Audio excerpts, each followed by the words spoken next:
If you enjoy stories about resilience and hidden talents, please take a quick moment to subscribe to the channel and like this video. It helps us bring more narratives like this to life. The Grand Orpheum Theater in New York City was a beast of velvet and dust, a place where acoustics were not just a feature, but a religion. It was late October, and the air inside the auditorium was cold, smelling of old timber and the metallic temps of overheating stage lights.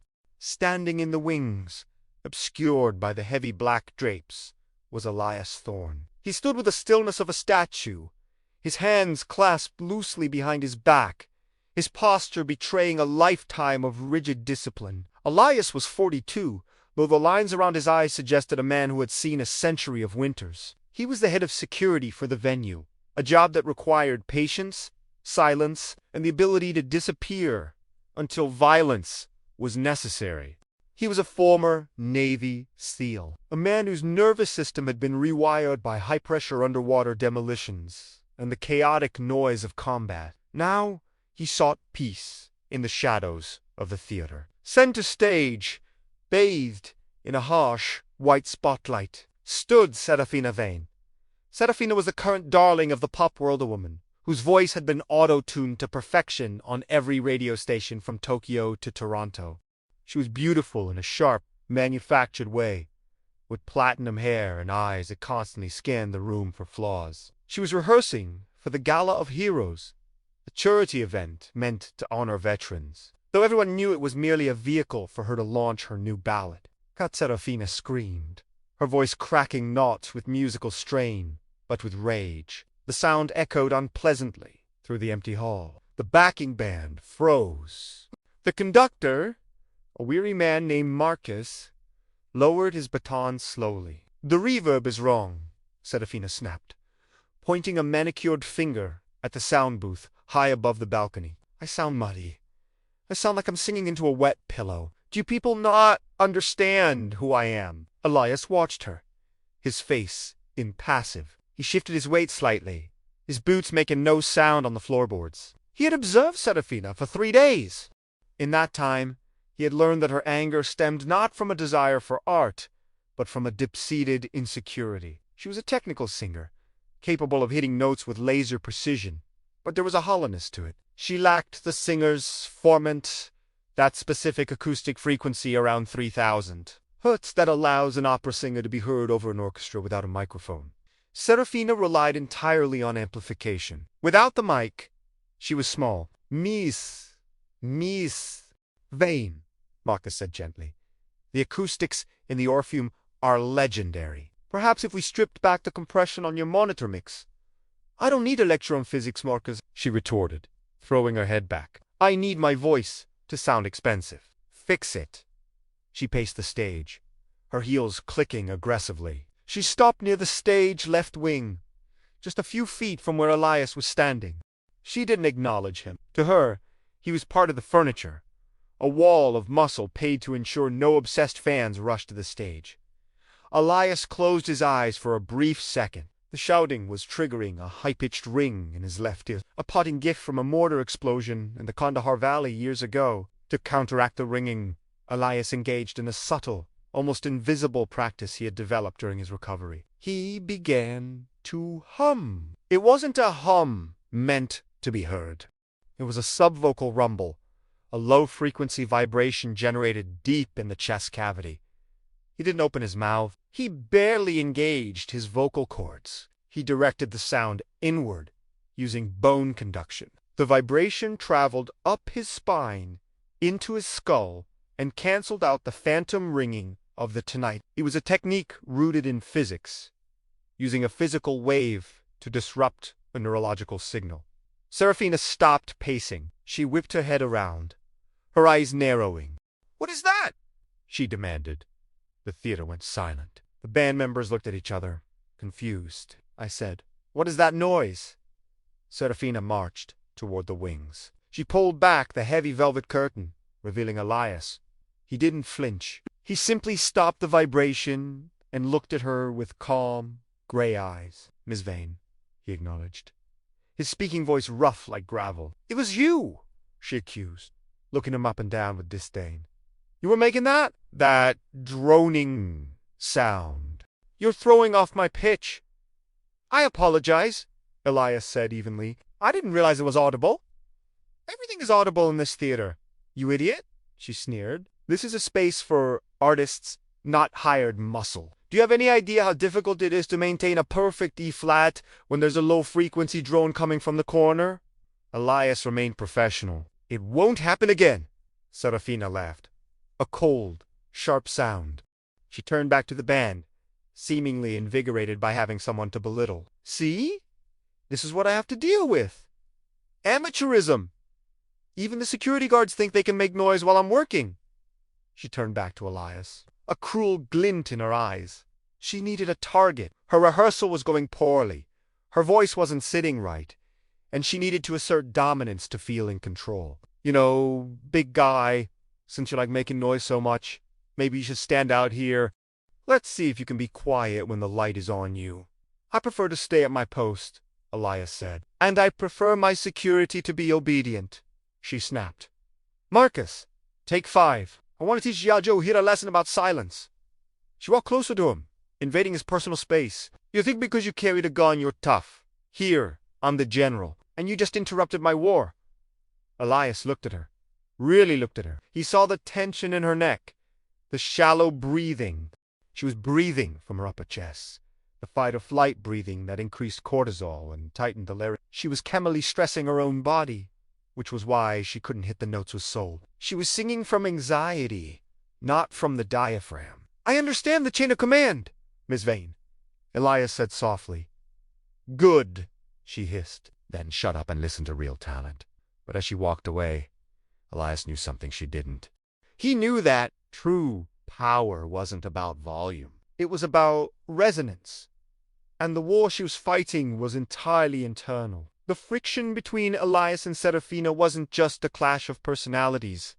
It was a clash of worlds. Serafina lived in a world of external validation, likes, views, applause. Elias lived in a world of internal regulation. The following afternoon, the tension in the theater was palpable. The Gala of Heroes was only 2 days away. The guest list included senators, generals, and industry moguls.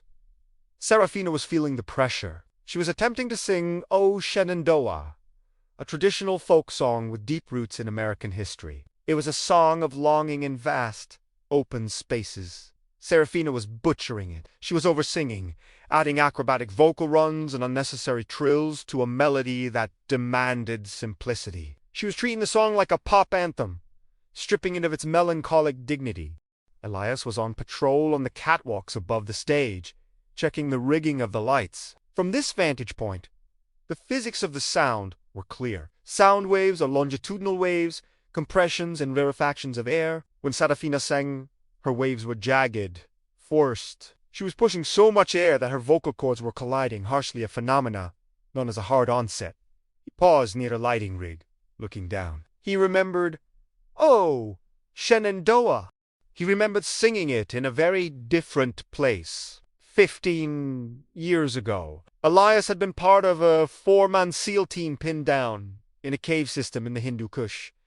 They had been trapped for 3 days without radio contact. Freezing temperatures gnawing at their bones to keep their core temperatures up and their minds from fracturing under the stress of impending death. They had sa. They sang low and quiet, their voices blending into a single harmonic structure. They used diaphragmatic breathing, expanding the abdomen to pull air deep into the lungs, engaging the vagus nerve to slow their heart rates. Singing wasn't art for them. It was survival. It was a biological hack to lower blood pressure and maintain focus. No, nitrogen. Seraphine's voice shrieked from below, pulling Elias out of the memory. She threw her sheet music on the floor. This arrangement is garbage. It's too slow. It's boring. Who listens to this? Marcus, the conductor, looked exhausted. Sarah? Fina? It's a shanty. It's meant to be a slow, rhythmic pull, like a river. You have to let the silence between the notes speak. Silence doesn't sell records, Marcus, she yelled. I need power. I need a climax. She looked around. her eyes landing on the stage manager. "Where is that security guard?" "The big one." The stage manager blinked. "Elias, he's doing his rounds. Get him down here," she commanded. 5 minutes later, Elias walked onto the stage. He didn't look annoyed, merely attentive. "Yes, Miss Vane." "I'm bored," she declared, sitting on a stool and crossing her legs. "And when I'm bored, I can't perform. I need entertainment. You ruined my focus yesterday with your humming. I want to see if you can actually make a sound that isn't just noise." The band watched awkwardly. This was bullying, plain and simple. Serafina wanted to embarrass the most stoic person in the room to make herself feel larger. "I am not a singer, Miss Vane," Elias stated. "Oh, come on," she taunted. "I bet you sing in the shower? Or did you sing marching cadences? I don't know, but I've been told." She mocked a military cadence, laughing. "Come on, hum a note, match this pitch." She hit a key on the grand piano. Middle C. Elias looked at the piano. He understood the physics of the string vibrating. He understood that to match the pitch, his vocal cords needed to vibrate at approximately 261.63 times per second. It wasn't magic. It was mechanics. "This is not in my job description," Elias said. "Your job description is whatever I say it is, or I call the venue owner and tell him you threatened me," she lied smoothly. A murmur went through the crew. She was crossing a line. Elias stared at her. He saw a child throwing a tantrum with a nuclear weapon. He realized that if he didn't give her something, she would torment the staff all day. He needed to diffuse the situation. He took a breath, not a shallow chest breath like hers, but a 360-degree expansion of his ribcage. He opened his mouth and hummed the C note. It wasn't loud, but it was incredibly pure. There was no wobble, no vibrato, just a straight, laser-focused frequency. It was a pure tone. Serafina blinked. She hadn't expected him to hit it. She pressed a higher key. Hun, I, punto. Elias shifted his resonance from his chest to his mask, the bones of the face, and matched the E instantly. "Luck!" she scoffed, though her eyebrows knitted together. She played a complex, dissonant chord, a minor 7th flat 5. "Sing the root." Elias listened. He isolated the root frequency in his mind, ignoring the harmonic clutter, and sang the note. This time, he added a little volume. The sound was rich, dark, and heavy like mahogany. The theater went quiet. Serafina stood up. She wasn't happy. She was threatened. A security guard shouldn't have perfect pitch. It disrupted her worldview where she was the chosen one. Well, she said, her voice icy, "You have ears. That's cute. But having ears isn't singing. Singing is about soul. It's about conveying emotion you couldn't possibly understand." She walked up to him, the microphone in her hand. "Here is the deal. Tomorrow, at the sound check, the press will be here. I want to do a little segment, the diva and the defender. I'll sing a line, you sing it back. We'll see who the real artist is." "I decline," Elias said immediately. "If you decline," she whispered, leaning in so only he could hear, "I will ensure Marcus gets fired. I know he's struggling with his contract. I'll tell the label I'll ruin him." Elias looked over at Marcus, who was rubbing his temples, looking defeated. Marcus had treated the security staff with respect, bringing them coffee on cold nights. Elias looked back at Serafina. She was a bully who used people's livelihoods as leverage. "Fine," Elias said. "I'll do your sound check." Serafina smiled, a predatory grin. "Good. Wear your uniform. It looks more pathetic that way when you fail." That night, Elias did not sleep. Instead, he sat in his small apartment in Queens, stripping and cleaning his service pistola, ritual of focus, not violence. He thought about the challenge. Serafina expected him to try to sing like her. She expected him to try to be a pop star, to use runs and breathy whispers. If he did that, he would lose. She was the master of that domain. But Elias knew something about strategy that Serafina did not. Never fight the enemy on their terrain. Change the terrain. He thought about the song she was struggling with. "Oh, Shenandoah." He researched the history. It wasn't just a folk song. It originated with fur traders and riverboatmen on the Missouri River. It was a working song, a shanty used to coordinate the rhythm of heavy labor pulling ropes, rowing oars. It was a song of exertion and immense physical load. It was never meant to be pretty. It was meant to be necessary. Elias practiced, but not by singing scales. He practiced by breathing. He lay on the floor, placing a heavy book on his stomach. He inhaled for 4 seconds, held for 4, exhaled for 4, held for 4. Box breathing.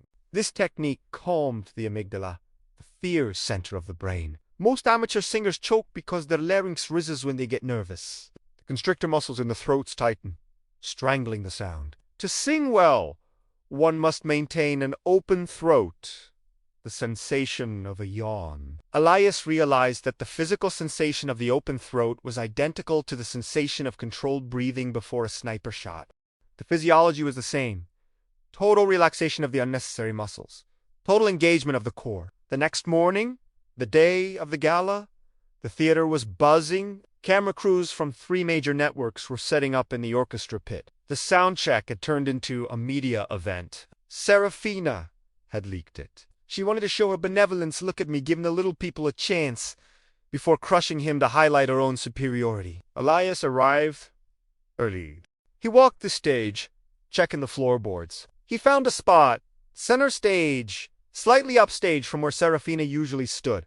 He stomped his heel. The wood resonated differently there. There was a cavity beneath the floorboards at that specific spot, a bass trap. If he stood there, the floor would act as a soundboard, amplifying lower frequencies. He wasn't bringing a microphone.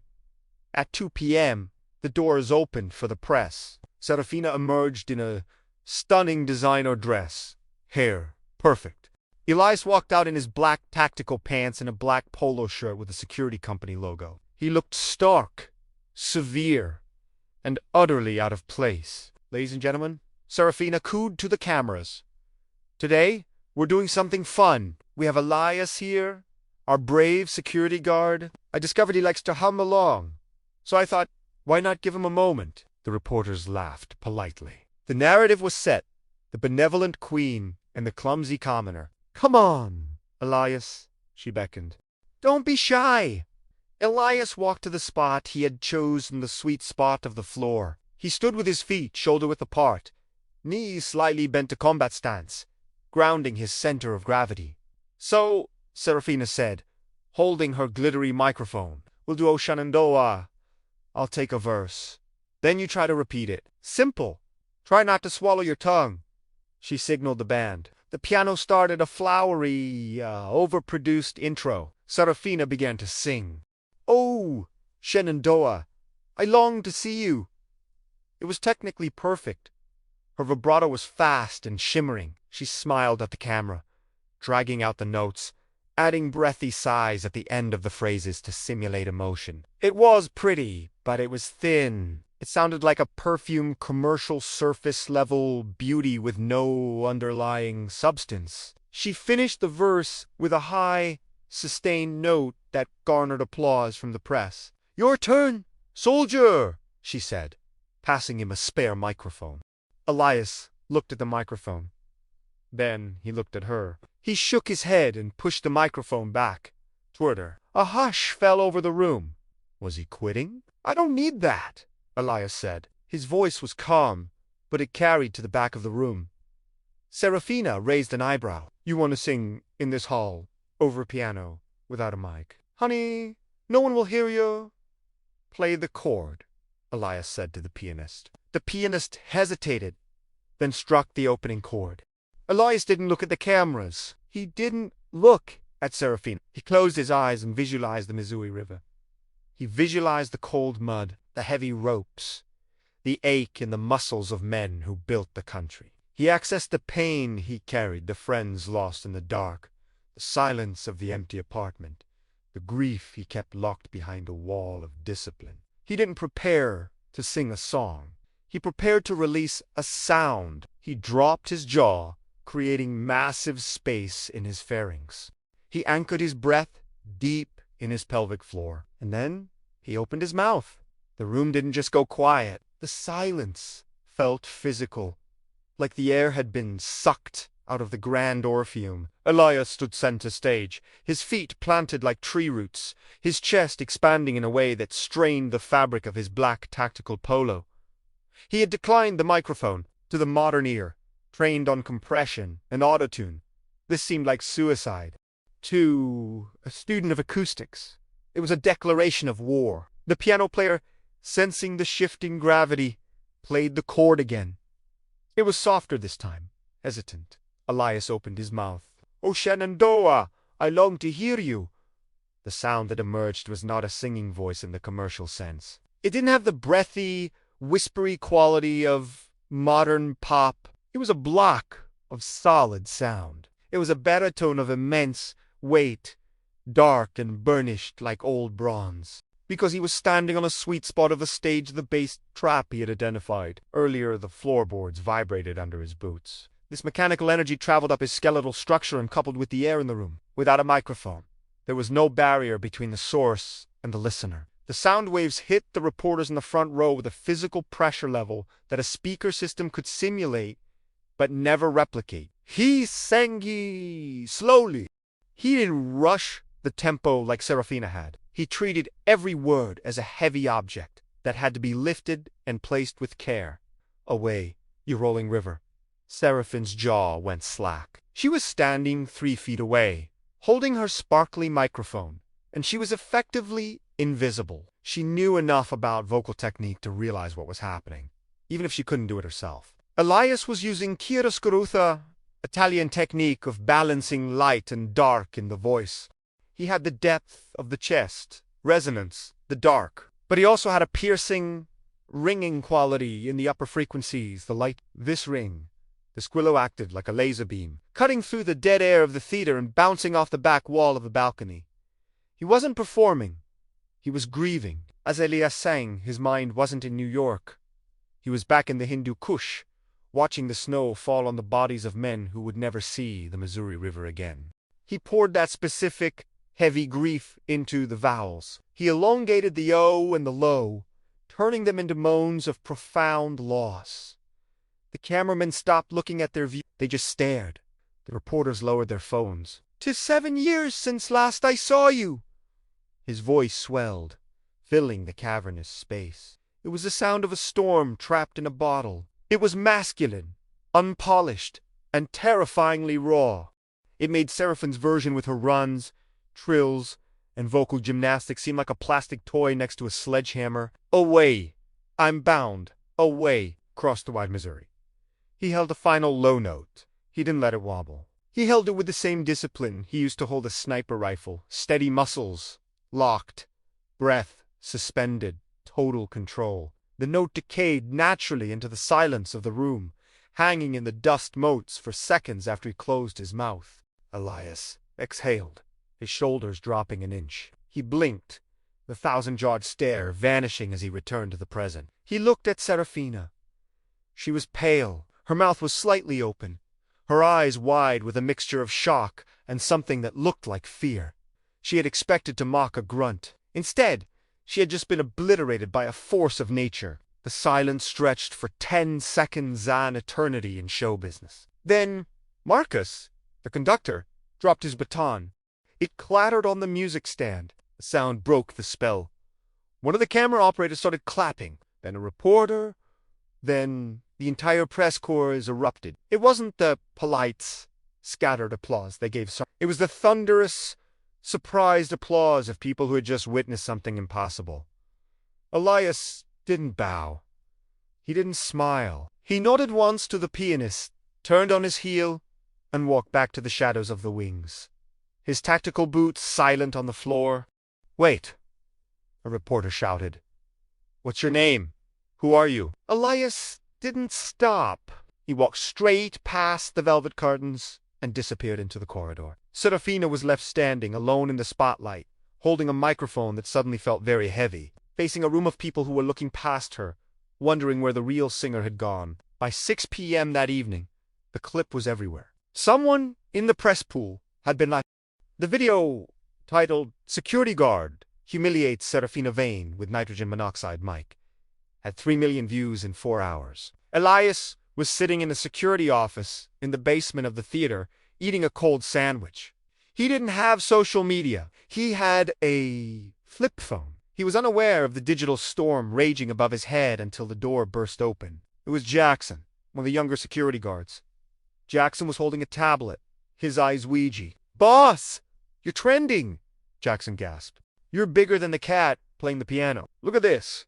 He shoved the tablet in Elias's face. There was the video shaky, grainy, but the audio was clear. The comments were scrolling so fast they were a blur. At Music Nerd 99. Do you hear that resonance? That's not autotune. That's pure acoustics. Who is this guy? At VainFan_01. Okay, I love Serafina, but he just ate her alive. I got chills. At Vetstrong. That's a military bearing. Look how he stands. That's a brother. Semper Fi. Elias pushed the tablet away. It doesn't matter. Jackson, get back to your post. We have a gala tomorrow. The threat level is elevated due to the VIPs. But boss, the comments. People are saying you should be the headliner. A vocal coach just posted a reaction video analyzing your performance. I don't care about performance, Elias grunted. I care about perimeter security. Did you check the fire exits on the west wing? Jackson sighed, deflated. Yes, sir. All clear. Upstairs, in the star's dressing room, the atmosphere was toxic. Serafina was throwing things. A vase of white lilies had already been shattered against the wall. Her manager, a slick man named Davin, was pacing, glued to his phone. Stop reading the comments, Serafina shrieked. Delete the video! Copyright strike it. I didn't authorize a duet. We can't, Davin said, his voice tight. It's fair use. It was a press event. Serafina, listen to me. This is bad, but we can spin it. Spin it. He made me look like an amateur. He didn't even use a mic, Davin. He just yelled. He didn't yell, Davin corrected quietly. He projected. It's an old-school technique. Look, the narrative right now is that you are the spoiled diva and he is the humble hero. If you attack him, you look worse. You look like a bully. I am the victim here, she cried, looking at herself in the mirror. The fear was back. He stole my moment. That song was supposed to launch my ballad era. Now, every time I sing it, people will compare me to him. Davin stopped pacing. He looked at his client. He saw the fragility beneath the narcissism.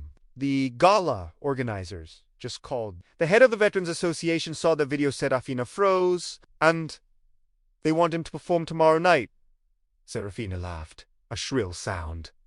Absolutely not. I am the headliner. It's in my contract. They don't want him to replace you, Davin said cautiously. They want him to sing with you. A finale. The voice of the soldier and the voice of the star. They think it will raise millions for the charity. No, Serafina whispered. I won't share the stage with a rent-a-cop. If you refuse, Davin said, dropping the bomb. General Maddox has hinted they might cancel your appearance and just ask him. The donors are demanding it. The story's too good, Serafina. The singing seal. America loves a redemption arc. Serafina sank onto her plush sofa. She felt trapped. For years, she had relied on technology, marketing, and intimidation to stay on top. Now, she was being cornered by simple, unadorned reality. Bring him here, she said, her voice trembling with suppressed rage. I want to talk to him. Alone. Elias didn't want to go to the dressing room. He wanted to go home, feed his cat, and sleep. But the venue owner, Mr. Sterling, had personally called down to the security office. Go see her. Elias, Sterling had said, we can't have a war backstage during a senatorial event. Smooth it over. So, Elias stood once again in front of Serafina. The room was a mess of broken glass and flower petals. Serafina was sitting at her vanity, her back to him, removing her makeup. She looked smaller without the false lashes and the contouring. You planned this, she said to a reflection. I did not, Elias replied calmly. You called me onto the stage. She turned around. Her face was scrubbed clean, revealing pale skin and dark circles. She looked young and terrified. "Do you know how hard I worked for this?" she asked, her voice shaking. "I've been touring since I was 16. I destroyed my vocal cords when I was 20 because the label made me do 200 shows a year. I had surgery. I had to relearn how to speak. I need that microphone because my voice, it isn't strong anymore. It's broken." Elias softened slightly. He understood physical damage. He touched his left ear, the one with the tinnitus. "We all carry injuries, Miss Vane," Elias said. "But you don't cover an injury by pretending it doesn't exist. You adapt." "Adapt," she scoffed. "You humiliated me. You showed everyone that I'm a fraud." "You are not a fraud," Elias said. "You are a technician. You know the notes. But you are scared. You are singing to prove you are good enough, not to tell a story." She stared at him. Nobody spoke to her like this. Everyone around her was a yes man. "They want us to sing together tomorrow," she said bitterly. "If I say no, I lose the gig. If I say yes, you'll drown me out. You're too loud. You occupy the same frequency range as the cello and the low brass. You eat up all the sonic space." "I can adjust," Elias said. "Why should you?" she challenged. "You won. You're the internet's new boyfriend." Elias took a step closer. "I am not a singer, Miss Vane. I am a protector. That is my nature. Tomorrow night, my job is to protect the event. If singing with you accomplishes that, I will do it. But I will not sing against you. Harmonies work because the frequencies reinforce each other, not because they compete." "Constructive interference," Serafina frowned. "Physics again." "Physics is the only truth in this room," Elias said. "If we sing together, I will take the low octave. I will provide the foundation. You take the melody. You have the upper passages, the brightness. If you stop trying to force power you don't have and focus on the clarity you do have, my resonance will lift your voice, not bury it." He was offering her a tactical alliance. He was offering to be the floor she stood on, rather than the wall she hit. Serafina looked at his hands rough, scarred, steady. She looked at his eyes devoid of the hunger for fame that she saw in everyone else. "Why would you help me?" she asked suspiciously. "I treated you like garbage." "Because the song deserves it," Elias said simply. "And because the men we are honoring tomorrow, they don't care about Twitter trends. They care about the truth. If we go out there and fake it, we dishonor them." Serafina looked down at her hands. For the first time in years, she felt a strange sensation. It wasn't anxieties. It was shame. And beneath the shame, a flicker of curiosity. "The low octave?" she asked. "The low octave," Elias confirmed. "I'll handle the heavy lifting. You just fly." She hesitated, then nodded slowly. "Okay, but we rehearse." "Now." And locked the door. "No cameras." Elias nodded. He walked to the door and turned the lock. "Where do we start?" she asked. "We start with breathing," Elias said, moving a chair to the center of the room. "Sit down. Put your hand on your stomach. Forget your chest. If your shoulders move when you inhale, you're doing it wrong." For the next 3 hours, the ex-Navy SEAL did not teach the pop star how to sing. He taught her how to survive the panic of being human. He taught her that the breath is the only thing that connects the mind to the body. They practiced O Shenandoah. Elias hummed the bass line, a rumble that shook the floor. Serafina sang the melody, but this chimie Elias corrected her every time she added a trill or a pop rasp. Simple, he would command. Straight tone. Trust the note. Don't dress it up. By midnight, Serafina was exhausted, but her voice sounded different. It was smaller, yes, but it was pure. It had lost the artificial gloss and gained a fragile, crystalline edge. "It sounds plain," she worried, listening to a recording on her phone. "It sounds honest," Elias corrected. "And honesty resonates longer than volume." They parted ways at 1 a.m. Elias walked out into the cool New York night. He felt a familiar tension in his gut, the permission anxiety. But this Chimi, the mission, wasn't to take a life. It was to save a soul, perhaps Seraphine's, perhaps his own. He checked his phone. A text from an unknown number. "We know who you are, Chief Petty Officer Thorne. The unit is watching." "Don't embarrass the Trident!" Elias stared at the screen. His past wasn't just leaking, it was catching up. The viral video hadn't just attracted fans. It had attracted ghosts. He closed the phone, his jaw setting. The gala was tomorrow. He would sin, but he would keep his eyes scanning the crowd. Because once the silence is broken, the noise attracts predators. The morning of the Gala of Heroes arrived with a sky the color of bruised slate. Manhattan was cold, a biting wind funneling down Broadway, rattling the panes of the glass skyscrapers. Inside the Grand Orpheum, however, the temperature was rising. Elias Thorne was not in a dressing room. He was in the boiler room, 3 floors below the stage. He was checking the structural integrity of the ventilation shafts, the standard counterterrorism protocol. But his mind was elsewhere. He was thinking about the text message. The unit is watching. In the SEAL teams, the unit didn't just mean his old platoon. It meant the Brotherhood. It meant a standard of perfection that was unforgiving. By going viral, Elias had violated the ethos of the silent professional.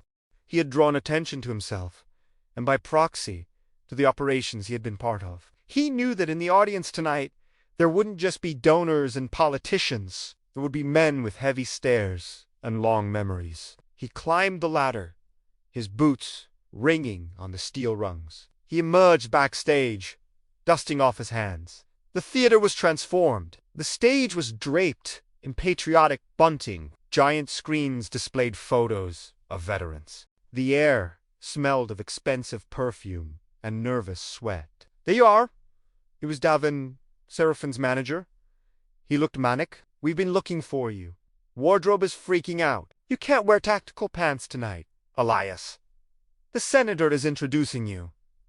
"I am security," Elias grumbled. "I wear the uniform." "Not tonight," Davin insisted, snapping his fingers. An assistant rushed forward holding a garment bag. "Tonight, you are the mystery baritone. Put this on." Elias stared at the black tuxedo. It wasn't a rental. It was bespoke Italian wool. He hated it immediately. It represented camouflage of a different kind, the camouflage of the elite, the disguise of high society. "I will wear it," Elias said, "on one condition. I keep my earpiece in. I am still on duty." "Fine, fine. Whatever makes you feel like Rambo." Davin waved him off. "Just get dressed." Serafina's melting down in green room, Elias changed quickly.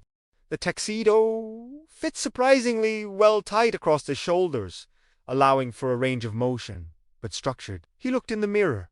He didn't see a singer. He saw a man in a disguise. He adjusted his earpiece, checking the channel frequencies. "Check 1.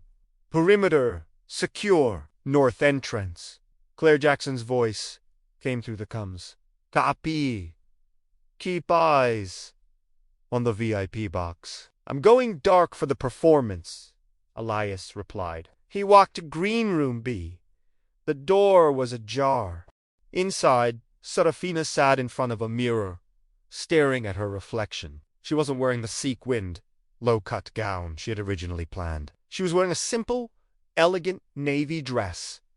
Her hair was pulled back, exposing her face. No glitter, no hiding. She saw him in the mirror and froze. "You clean up well, soldier," she said, her voice trembling. "You look ready," Elias observed. "I'm terrified," she admitted, turning to face him. Her hands were shaking. "Davin told me the live stream numbers. Millions, Elias. They're all tuning in to see if the pop princess crashes and burns next to the real deal." Elias walked over and knelt beside her chair, bringing him to eye level. "Forget the millions," he said intensely. "Acoustics don't work over the internet. They work in the room. The only people who matter are the ones in this hall. The veterans, the families." He pointed to her diaphragm. "Where is your breath?" "In my throat," she whispered. "Push it down," he commanded.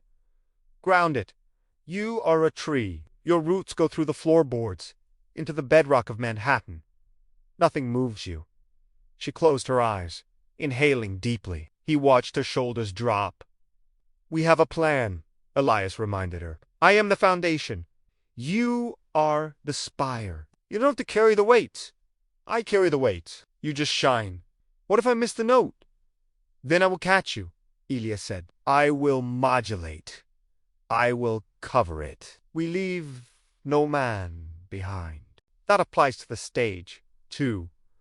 She opened her eyes. For the first time, he saw a spark of genuine trust. Not the transactional trust of the music industry, but the primal trust of someone who knows their flank is covered. 5 minutes. The stage manager called out. Elias stood up. The tinnitus in his left ear spiked a high-pitched warning. He tapped his ear, engaging the internal hum to cancel it out. Let's go, he said. As they walked toward the wings, Elias scanned the crowd through the gap in the curtains. The theater was packed. In the front row sat Senator Miller. Next to him, General Maddox. And 3 rows back, sitting alone in the shadows of the mezzanine overhang, was a man Elias recognized instantly. Commander Vance, his former CO, the man who had signed Elias's discharge papers after the incident in the caves. The man who had told him, "You did your duty, Thorne, but you're too broken to lead." Elias's heart hammered against his ribs. The text message had been from him. Vance was here to see if Elias was making a mockery of their service. Elias Serafina touched his arm. You okay? He went pale. Elias forced his face into a mask of stone. He couldn't let his trauma bleed into her performance. Target acquired, he muttered to himself. Then, louder, I'm fine. Let's do this. The lights in the auditorium dimmed. A hush fell over the 3,000 attendees. Senator Miller walked to the podium. Ladies and gentlemen, we often talk about the noise of war, the explosions, the gunfire. But tonight, we honor the silence that follows. The peace our veterans fought to secure. To perform a special tribute, please welcome international superstar Serafina Vane and a man who knows the sound of sacrifice, former Chief Petty Officer Elias Thorne. The applause was polite, curious. The curtain rose. The stage was empty except for a grand piano and 2 stools. They didn't sit. They stood center stage, 6 feet apart. There were no microphones. A murmur went through the crowd. In a venue this size, singing unamplified was a lost art. It was risky. It was arrogant. The pianist played the opening chord. It hung in the air, soft and mournful. Elias nodded to Serafina. You start. She opened her mouth. Oh, Shenandoah, I long to see you. It was quiet. Too quiet at first. The audience leaned forward, but then the sound bloomed. It was pure, crystalline, and hauntingly fragile. It wasn't the voice of a diva. It was the voice of a lonely girl standing on a shore. Without the compression of a microphone, her voice had a human texture, a slight breathiness, a tiny tremor that made it heartbreakingly real. She finished the phrase and looked at Elias. He stepped forward, engaging his core, expanding his ribcage like a bellows. Away, you rolling river. The contrast was visceral. If Serafina was glass, Elias was iron. His baritone rolled off the stage like a physical wave. He was singing in the lower octave, a deep, resonant hum that vibrated the chests of the people in the front row. It was a sound of immense, restrained power. He didn't look at the audience. He looked at Serafina. He was singing to her, offering her the sonic support he had promised. They moved into the chorus together. Away, I'm bound away. This was the moment of truth, the physics of harmony. Elias laid down a carpet of sounder, solid, unshakable, fundamental frequency. Seraphine's voice rode on top of it, soaring into the upper register. Because Elias was handling the volume and the bass Serafina didn't have to push. She floated, her formants locked into his. The result was a phenomenon known as sympathetic resonance. The room itself began to sing. The chandelier crystals tinkled faintly. The wooden paneling of the old theater absorbed the energy and reflected it back, enveloping the audience in a warm, living cocoon of sound. It was more than music. It was a conversation between two worlds. The civilian and the soldier, the artificial and the real. The wounded and the healer. In the mezzanine, Commander Vance sat motionless. He had come expecting a circus act. He had come to see his former operator degrade himself for fame. But as the sound washed over him, that specific, disciplined control of the breath that he had taught Elias years ago, Vance's expression soft. He recognized the technique. It was the tactical breathing used to steady a rifle, repurposed to steady a song. On stage, Elias felt the ghost watching him, but the fear was gone. The music had consumed it. He was in the flow state. He closed his eyes and let the grief of the last decade pour out of his throat. He sang for the men who hadn't come home. He sang for the silence of his empty apartment. Serafina, feeling the emotional swell, did something she had never done. She went off script. Instead of the rehearsed ending, she improvised a high, mournful harmonia descant that sounded like a weeping angel. It was risky. If she missed, it would ruin the piece. Elias heard her intent. He instantly adjusted, widening his vowel sound to create a broader base for her to land on. He caught her note with his own, holding her up. They hit the final chord. A perfect major third crossed a wide Missouri. They held the note 5 seconds, 10 seconds. Elias's lung capacity, honed by underwater demolition training, was superhuman.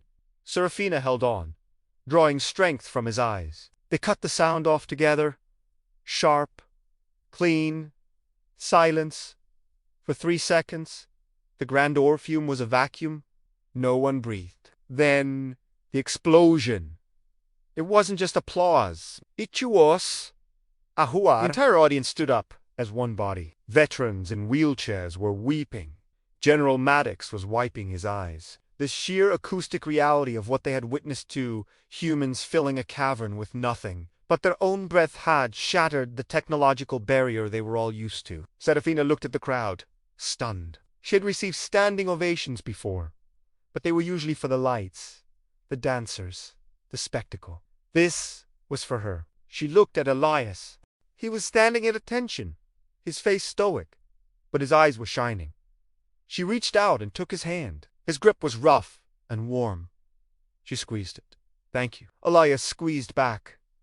Mission accomplished. The aftermath was a blur of flashes and handshakes. As soon as they exited the stage, the chaos descended.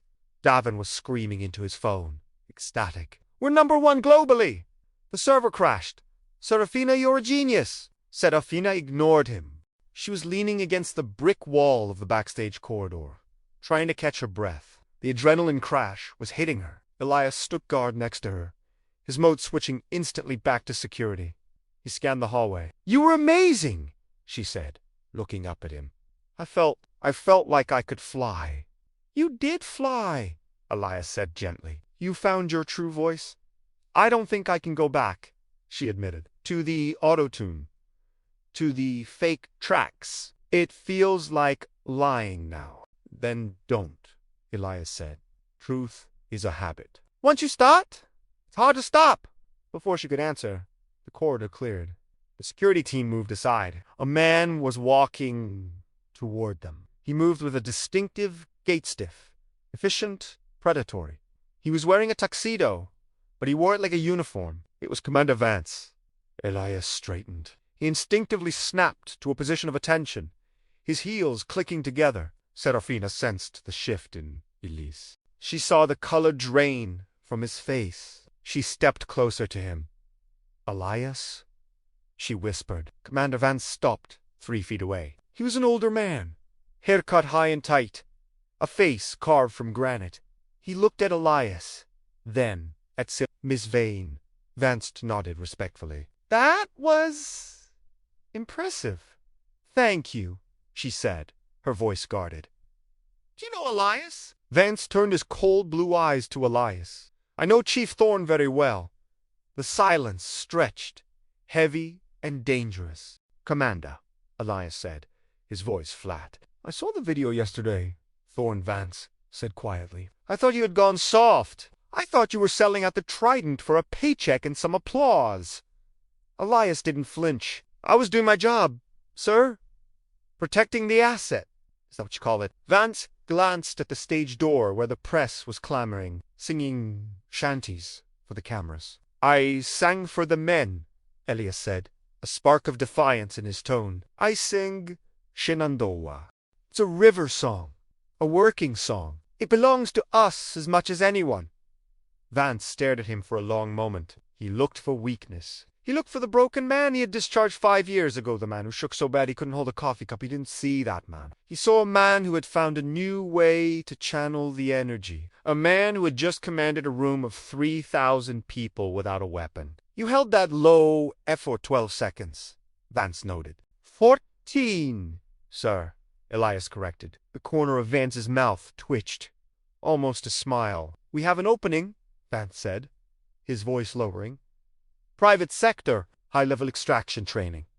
We need instructors who understand pressure control. The boys could use someone who knows how to breathe." It was an offer, a way back in a return to the tribe. Elias looked at Vance. Then he looked at Serafina. She was watching him, eyes wide. She knew, instinctively, that this was a crossroads. He could go back to the world of shadows and silence, or he could stay in this strange, loud new world he had accidentally stepped into. Elias started. Suddenly, the side door burst open.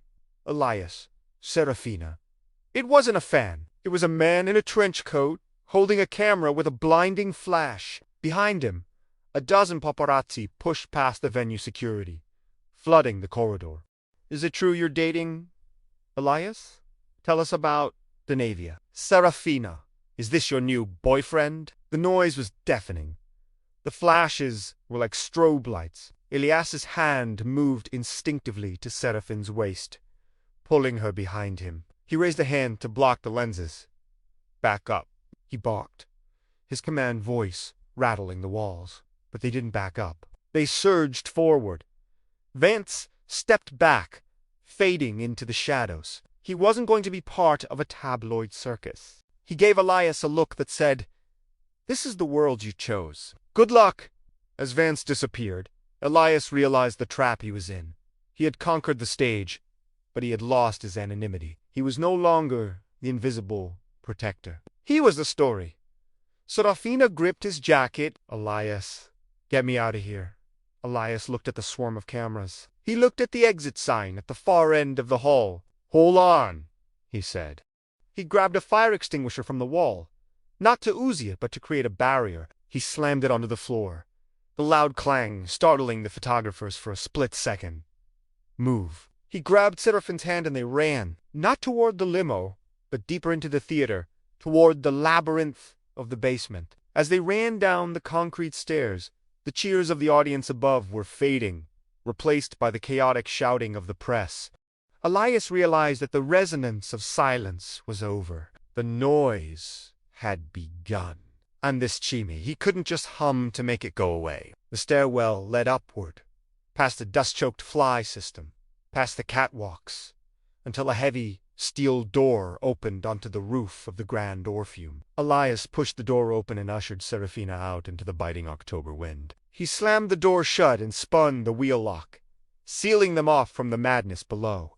The roar of the paparazzi and the applause was instantly cut off, replaced by the low-frequency hum of the city. Manhattan sprawled out around them, a canyon of light and steel. The air-conditioning units on the roof buzzed rhythmically, a mechanical drone that Elias found strangely soothing. Serafina leaned against the parapet, shivering. It wasn't just the cold. It was the impulse response of her own nervous system. She'd just experienced a massive emotional spike, and now her body was trying to return to baseline. Elias removed his tuxedo jacket and draped it over her shoulders. The warmth of his body was still trapped in the silk lining. "They can't get up here," Elias said, scanning the perimeter. "We're secure?" Serafina pulled the jacket tighter.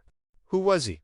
"The man in the hallway. The one you stood at attention for." Elias walked to the edge of the roof, looking down at the street where police sirens were beginning to wail. Commander Vance, my former commanding officer. He runs a private military contracting firm now. High-stakes extraction, asset protection, and Serafina, pressed.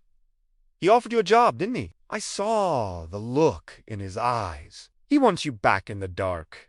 Elias nodded slowly. He offered me a way home, a place where silence is mandatory, where I don't have to worry about trending on social media or singing on stage. Is that what you want? Elias looked at his hands. They were steady. For the first time in 5 years, the ringing in his left ear, the tinnitus, was almost imperceptible. The act of singing, of vibrating his skull with that massive F note, had acted as a form of acoustic therapy. It had reset his auditory cortex. I spent my life thinking silence was the absence of sound, Elias said, his voice rough against the wind. In the teams, silence meant safety. Noise meant death. If you snapped a twig, you died. If you coughed, you died. So I learned to be a ghost. He turned to face her. But tonight I realized that silence isn't just the absence of sound. It's the space for sound. You can't have resonance without the empty space to hold it. I've been so busy trying to be empty that I forgot to let anything in. Serafina looked at him, her eyes searching his face. You saved me down there, Elias. Not just from the reporters. On stage, you held me up. My voice, it's been fragile for years. But with your bass frequency underneath me, I felt like I was standing on concrete. I wasn't afraid. That is the physics of constructive interference, Elias said, a faint smile touching his lips. When two waves align perfectly, the amplitude doubles. Stop with the physics, she laughed, wiping a tear. It's called a connection, you idiot. The roof door rattled. Someone was banging on it from the inside. Elias, Serafina. I know you're up there. It was Davin, her manager. Open this door. We have CNN on the line. Serafina looked at the steel door with a look of pure exhaustion. If I go back down there, he's going to put me on a tour. He's going to make us a duo. He'll sell t-shirts with our faces on them. He'll turn this beautiful, honest thing into a circus. She looked at Elias. I can't do it. I can't go back to the auto-tune and the fake interviews, but I don't know how to do this alone. Elias walked over to the door. He didn't open it. He placed his hand on the cold steel, feeling the vibrations of Davin's pounding. You have a choice, Elias said. In the military, we call it an OODA loop. Observe, orient, decide, act. You've observed the industry is toxic. You've oriented yourself to a new reality, your real voice. Now you must decide. What if I lose everything? She whispered. The label, the money, the fame. Then you lose the noise, Elias said simply, and you keep the music. He pulled his phone from his pocket. He looked at the text message thread with the unknown number of Vance's contact. He typed a reply, negative on the offer. Sir, I've found a new area of operation. The acoustics are better here. He hit send. Then he looked at Serafina. I'm not going back to the unit, Elias said. And I'm not staying as a security guard who stands in the corner. Then what are you? She asked. I'm your partner, Elias said. Not a duo. I don't want to be a pop star, but I will be your anchor. I will handle the noisy managers, the press, the logistics so you can focus on the signal. We strip it down. Small venues. Acoustic only. No lies. No tracks. Serafina smiled, and for the first time, it reached her eyes. It wasn't the smile of a celebrity. It was the smile of an artist. Open the door, she said. Elias spun the wheel lock and threw the door open. Davin stumbled out, red-faced, holding his phone. There you are. My God, the engagement metrics are insane. I've got a producer in LA who wants to remix Shenandoah with a trap beat. We need to fly out tonight. Serafina stepped forward. She didn't shout. She didn't throw a tantrum. She used the diaphragmatic breathing Elias had taught her. She spoke from her core. No, Davin. Davin froze. Excuse me, you're fired, she said calmly. I'm canceling the tour. I'm canceling the album. If the label wants to sue, let them. I have enough money to fight it. You're insane. Davin sputtered. You're throwing away millions. Who is going to manage you? This bodyguard. Davin sneered at Elias. He's a grunt. Seraph, he knows guns, not Grammys. Elias stepped forward. He didn't puff out his chest. He didn't need to. He simply occupied the space. I know discipline, Elias said, his voice low and resonant. And I know that if you don't leave this roof in 10 seconds, I will escort you off the premises. And unlike the paparazzi, I don't use flash photography. Davin looked at Elias's ice-the-gray, unyielding eyes of a man who had stared down warlords. He looked at Seraphine's newfound resolve. He realized the game was over. He turned and stormed back down the stairs, muttering about lawsuits. Elias and Seraphina stood alone in the wind. So, Seraphina said, looking out at the skyline. Unplugged! Unplugged, Elias agreed.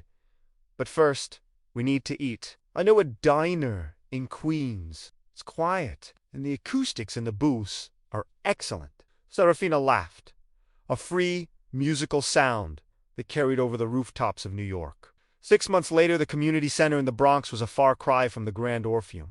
The paint was peeling, the radiators clanked, and the lighting was fluorescent. But the room was full. 20 men and women sat in a circle on metal folding chairs. Some were missing limbs. Some had scars on their faces. All of them had the same look in their eyes, the 1,000-yard stare of people who had seen too much and said too little. Elias walked into the center of the circle. He wore a simple gray t-shirt and jeans. He looked relaxed. All right, everyone, Elias said. Welcome to Session 4 of Acoustic Regulation. He didn't treat them like patients. He treated them like a squad. We talk a lot about triggers, Elias began. Car backfires. You jump. Siren goes off. You sweat. Your body is reacting to sound waves as if they are threats. Your amygdala is hijacking your brain. He paced the circle. We are going to retrain the hardware. We are going to use your own vocal cords to stimulate the vagus nerve. This isn't singing. I don't care if you're tone deaf. This is biology. When you hum a low frequency, you vibrate the chest cavity. That vibration signals the parasympathetic nervous system to stand down. It tells your body, we are safe. He looked at the back of the room. Seraphina was sitting on a stool, holding an acoustic guitar. She wore no makeup. She looked radiant. Seraphina, Elias nodded. She strummed a D major chord. It was warm and simple. Everyone, Elias commanded. Deep breath in. Expand the belly.